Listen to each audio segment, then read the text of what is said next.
Hey Canucks fans, I thought today we could spitball some Canucks power play groups. I'm Canuck Clay, I'm the founder of the GLCPC, the Good Looking Canucks Positivity Club. This is my Canucks take on one take. It's Clay's Canucks commentary for Tuesday, September the 7th. If you're new, here's what you should do. Hit the subscribe button for daily Canucks insight that's positive, timely, and trustworthy. Just before I get into the power play units, I want to recognize, given that it's the first day of school, my lovely wife Gail is starting a new job at the same school, St. Paul's School in Richmond. After 22 years in the classroom, she is now joining this learning support department, working with kids with special needs. So I'm excited for Gail. She actually got a good night's sleep last night for the first time in 22 years, so that's awesome. And by extension, or not by extension, but related, of course, my son Sean starting his third year UBC Business School in Sauder. Jacob starting his very first day at SFU Film Production, which is pretty cool. And Kayla in grade 9 at Hugh Boyd. So for all students out there watching, or for teachers, or for parents with kids starting their first day of school, good luck today. Okay, speaking of good luck and speaking of starting things, I'm excited about, obviously, the Canucks overall. But one part that I haven't talked about a lot, maybe I've mentioned it a couple times, but it's going to be a huge part of the Canucks' success, or hopeful success, is the play of their power play, their work with the extra man. And we saw how kind of a few years ago it was quite good, then it's kind of dropped a little bit. Noel Brown, who ran the power play, is being let go by the team. Now Jason King, along with Travis Green, who said he's going to be more involved in the power play. It's going to be Jason King and Travis Green basically running the power play.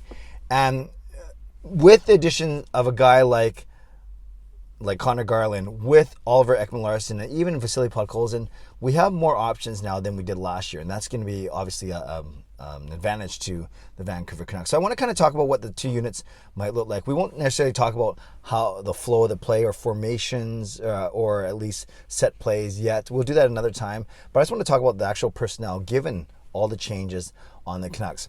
We saw the Canucks power play struggle a little bit when Pettersson got hurt for the second half of the season, understandably. When Pettersson is healthy, you have Pettersson on one dot, usually Boeser on the other dot, Hughes up top, and then Miller and Horvat. Usually Horvat in the bumper in the middle, and then Miller, who I've always said is a really good passer. He plays down in front of the net or behind the goal line. When PD got hurt, you could put anyone on the other side, except for Brock because he's a right shot, but you could put anyone there. I think Hoglander may have filled in there a couple times. But then really the power play ran through Hughes and Miller. So the Miller took the spot on the left. And you'd often see Miller come up to the blue line, then skate down with the puck and then make a play. Because like I said, Miller has a good hockey IQ and a really good passer. So often you see Hughes, Miller, then Boeser and Horvat in the net front and the bumper, and then someone else on the right side that was filling in for PD. So let's presume full health for PD and the entire team. I could make an argument for moving Conor Garland onto the top unit and moving Brock Boeser onto the second unit. So your top unit could be Hughes up top, Pettersson on one side, Garland on the other side, and then you could have Miller in front of the net and Horvat in the bumper. So that's one option for the first unit. And I like how Garland's obviously a right shot guy. He would take Boeser's spot. And then in essence, by putting Boeser on the second unit, you would strengthen that unit. And now on that unit, you could have Boeser, you have Hoglander, and you have Pearson for sure. Pearson's actually really good in front of the net. And then you could go either two defensemen, i.e. Ekman-Larsson and Myers, or just one of them, potentially Ekman-Larsson, who's still good offensively, or Myers, and then another forward like Podkolzin, for instance, or Dickinson if you need a center out there. Yeah, that's the other thing, I guess. If you need to win a draw, you want to put Dickinson out there. He could change, or maybe he's good enough to play on the power play, or maybe you try not to do it after a draw, and then you try and change that unit on the fly.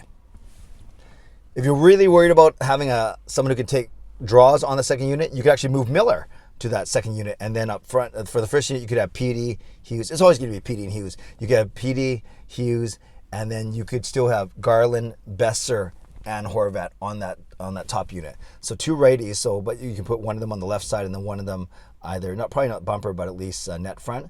So yeah, you could do that. You could go Pettersson, Hughes, Garland, Boeser, Horvat. Move Miller to the second unit. Now you have someone who can take draws, and now you have Miller, Pearson, Hoglander, Podkolzin, for instance, and someone like Ekman-Larsson up top. So there's so many things you can do. A third one I've seen is simply you keep the top unit the same of Pettersson, Hughes, Miller, Horvat, Boeser, and then Conor Garland plays on your second unit, and he strengthens that unit. Again, Garland, Pearson, Höglander, and then 1 or 2 defensemen. And quickly talking about that second unit, you could go 1 defenseman, and I would go Ekman-Larsson to start off. That's if Jack Rathbone doesn't start with the team. Otherwise, I'd try Rathbone. But say Ekman-Larsson up there, and then you're going to have Pearson, who's actually good in front of the net. Höglander's got some really good skill. Put him on one of the walls. And then, whoever comes down from the first unit, whether it's Garland, Boeser, or Miller. And then if you go with 1 defenseman, then you add a 4th forward, maybe Podkolzin, also good in front. You could have Podkolzin in front of the net and Pearson in the bumper, for instance. Pearson's got a good release. And then you could have Garland and Höglander on the wings, for instance. Or if you go 2 defensemen, it could be anyone from Ekman-Larsson, Myers, Ekman-Larsson, Rathbone, and Myers. I just don't think you're going to put Hamonic or Pullman on that second pairing power play unit as a second D-man. So many options. I think the first thing the Canucks got to do is they got to figure out who's going to play on the top unit. Do you keep it the same, or do you insert, for instance, a Conor Garland onto that unit? After that, then obviously whoever gets whatever happens, then that the guy who's remaining moves down to the second unit. And again, you can think about, do you want it to be Miller so you have someone who can take draws? Do you want it to be Garland, give you a good right shot? Or do you want it to be Boeser to give you a good right shot? But I have a feeling that Garland and Boeser will be split up, so then you only have that one right shot on the first unit, unless they feel that they could use Miller on the second unit. But as I say this out loud, I really think you got to keep Miller on that first unit, just because he was such a power play quarterback, more so than Hughes when PD went down. So something to think about. So I guess if I was pressed to, I would try Garland. Garland or Boeser. They're really interchangeable from a power play perspective. So you have, let's just say, for instance, for argument's sake, that you have Garland on the left dot, you have PD on the right, you have Hughes up top. So you have Garland, Hughes, and PD along the top. You put Horvat in the bumper, and you put JT Miller in front of the net. That's what I would do.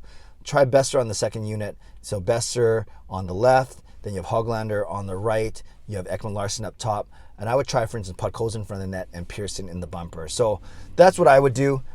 2 units of 4 forwards and 1 defenseman, and then Garland and Boeser, you can take your pick. So I think that's what I would do, and I'd love to hear what you would do for your Canucks power play units, at least from the personnel standpoint. We can talk about strategy and zone entries at another time. So let me know your 2 units.